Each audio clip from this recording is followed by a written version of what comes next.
Notification निकला हुआ है और आपको कई सारी वीडियो में दिखा भी होगा, जिसमें कि ये बताया गया है कि रेलवे ने टेक्नीशियन की 13,206 भर्ती निकाल दी है।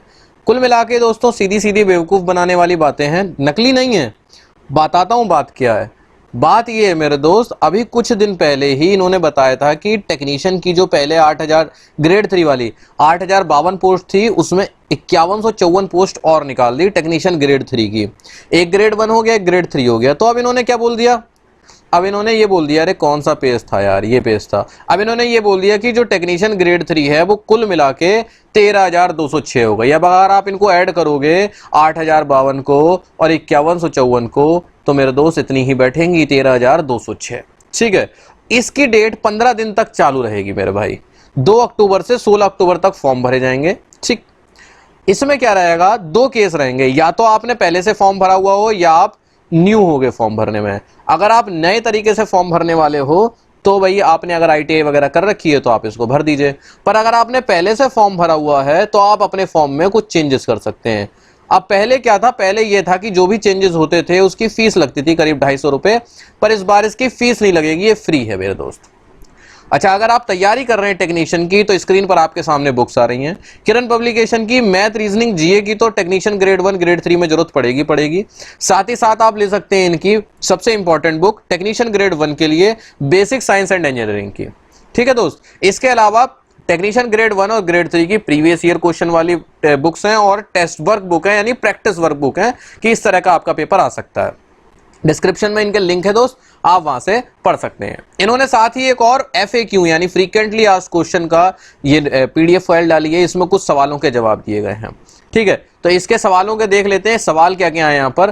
पहला सवाल है कि किस डेट से चालू हो जाएंगे ये फॉर्म भरना, तो 2 अक्टूबर, आज की डेट है 2 अक्टूबर, 2 अक्टूबर से 16 अक्टूबर तक, यानी कि 15 दिन के लिए ये फॉर्म भरे जाएंगे। ठीक है, ठीक, 2 सवाल तो यही हो गए। इसके बाद क्या है कि जो पहले से फॉर्म भरे बैठे हैं क्या उनको भी फिर से फीस भरनी है, तो दोस्त इसका जवाब है क्या, नहीं भरनी है, उनके लिए ये फ्री है जिन्होंने पहले से। आप इसमें अपनी जो भी डिटेल चेंज करना चाहें कर सकते हैं, या फिर अपना जोन भी चेंज करना चाहें आप वो भी कर सकते हैं। ठीक है, लिखा हुआ है yes existing paid candidates can change RRB and add modify the post. आप उसमें RRB चेंज करके जो पोस्ट बढ़ी हैं आप वो पोस्ट भी उसमें ऐड कर सकते हो अपनी प्रेफरेंस के अंदर। ठीक है, सिलेक्शन के चांस बढ़ जाते हैं उससे। ठीक है, क्या एग्जिस्टिंग क्या फिर वो अपनी सारी फील्ड्स को चेंज कर सकते हैं, बोले ना ना ना ना ना ना ना। ठीक है, सब चेंज नहीं कर सकते हो। आप अपनी एजुकेशन क्वालिफिकेशन चेंज कर सकते हो, फोटोग्राफ सिग्नेचर चेंज कर सकते हो, RRB चेंज कर सकते हो, पोस्ट प्रेफरेंस चेंज कर सकते हो, इतनी चीजें चेंज कर सकते हो। ये नहीं कि आप अपने DOB, आधार कार्ड ये सब भी चेंज करने लग जाओ ना। ठीक है, इन्होंने कहा कि क्या जिन्होंने पहले से फॉर्म भर दिया वो दोबारा से भर सकते हैं, तो दोस्त अगर आप दोबारा से भर देंगे तो आपका जो फॉर्म है वो रिजेक्ट कर दिया जाएगा। इन्होंने कहा है कि जो नए कैंडिडेट्स हैं उनके लिए कंडीशन क्या है, तो इन्होंने कंडीशन बता दी कि पैराग्राफ 4 पढ़ लीजिए, इंपॉर्टेंट नोटिस का। खैर ऐसी कोई कंडीशन नहीं है, सिंपल सा, अगर आपके ITI क्वालिफिकेशन है तो आप भर सकते हैं। Crucial date for education qualification. अच्छा, इन्होंने कहा है कि कुछ बच्चे जिनका कि 16/10/2024 के बाद मतलब अभी आप में से ऐसे कई सारे होंगे जिन्होंने फाइनल ईयर के एग्जाम दे दिए होंगे। अगर आपका फाइनल ईयर का रिजल्ट मिल गया होगा तब तो आप फॉर्म भर सकते हैं, पर जिनका नहीं मिला है, फाइनल ईयर एग्जाम दे दिए या फिर रिजल्ट वेटिंग वाले हैं, उनका क्या होगा। तो इन्होंने कहा है कि जो भी कैंडिडेट्स हैं उनके पास एजुकेशनल और टेक्निकल सब्जेक्ट ये क्वालिफिकेशन के जो भी सर्टिफिकेट्स हैं वो 16/10/2024 से पहले के होने चाहिए, क्योंकि 16 तारीख को तो ये फॉर्म भरने बंद हो जाएंगे। इससे पहले का है तो भरो और इसके बाद का है तो भैया ये नहीं भरवाएंगे फिर आपका फॉर्म। अगला सवाल है what are the post parameters that is education qualification medical standard. तो बोले नोटिफिकेशन पढ़ लो सही से, उसमें आपको सब पता चल जाएगा कि किसमें क्या मेडिकल मांगा है, क्या पोस्ट है।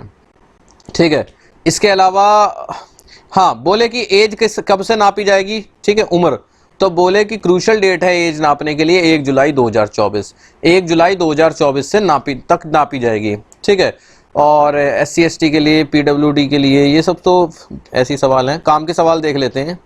मॉडिफिकेशन, सपोज कीजिए आपने न्यू फॉर्म भरा, अब न्यू फॉर्म भरते भरते गलती हो गई, तो अब आप क्या सोचेंगे कि दोबारा भर देता हूं। इस गलती को मत करना, नहीं तो फॉर्म क्या होगा, रिजेक्ट हो जाएगा। अगर आपके न्यू फॉर्म भरने में कोई गलती हो जाती है तो कोई बात नहीं, आप उसको भरे रहने दीजिए। 17 तारीख से 21 तारीख तक इनका मॉडिफिकेशन डेट चलेगी, आप उसमें अपने फॉर्म को मॉडिफाई कर लीजिएगा, जो गलती हो गई उसको सही कर लीजिएगा। इसके बाद ये हिंदी में, ठीक है। तो यही सब है। आपको मैं सिंपल सी भाषा में बता दूं, 2 अक्टूबर से लेकर 16 अक्टूबर तक जो भी दोस्त मेरे ITI पास हैं वो टेक्नीशियन का फॉर्म भर सकते हैं, ठीक है। और इनकी लगभग सैलरी कितनी रहती है, 35,000 के आसपास सैलरी रहती है। टेक्नीशियन की सही पोस्ट होती हैं, अपनी शिफ्ट चलती हैं 8-8 घंटे की, और उनमें उनको काम करना पड़ता है। सरकारीरिजल्ट.com पर जाकर आप अपना RRB NTPC का इसमें जा सकते हैं और देख सकते हैं कि कौन कौन से जोन से आपको भरना है। अब आप कहोगे यार मैं इनमें से कौन सा जोन सेलेक्ट करूं, तो दोस्त समझ लीजिए मेरी बात को, जहां पर आपका घर पड़ता है वो जोन सेलेक्ट कर लीजिए। अगर वो सेलेक्ट नहीं करना, सपोज कीजिए वो ऐसा जोन है जहां पर आपके लिए सीट्स बहुत कम हो, तो आप उसके आसपास का ऐसा जोन चूज कर लीजिए जहां पर की सीट बहुत ज्यादा हो। सिर्फ यही मेरी सलाह रहती है सभी लोगों के लिए। तो मैंने सिंपल सी शॉर्ट वीडियो बनाई है जिससे कि आपको इस बात की जानकारी हो जाए कि टेक्नीशियन के दोबारा से फॉर्म ये भरे जा रहे हैं और इसका इन्होंने नोटिफिकेशन निकाला था, ठीक है। और इसमें ऐसा कोई खास नहीं है, सिंपल वही बेसिक चीजें हैं जो पहले बताई थी। या तो भाई आपने नए फॉर्म भर रहे होंगे या पहले के भरे होंगे। नए फॉर्म भर रखे होंगे तो फीस का पेमेंट कीजिए और आप फॉर्म भर लीजिए, और पुराने भरे हुए हैं तो आपके लिए फ्री में कुछ चीजें मॉडिफाई कर सकते हैं, आप अपनी RRB भी चेंज कर सकते हैं। अभी भी मेरे दोस्त कोई कंफ्यूजन हो तो आप कमेंट करके पूछ सकते हैं। फिलहाल सलाह यही है कि जो भी क्वालिफाई हैं वो सब इसके लिए जरूर अप्लाई करें।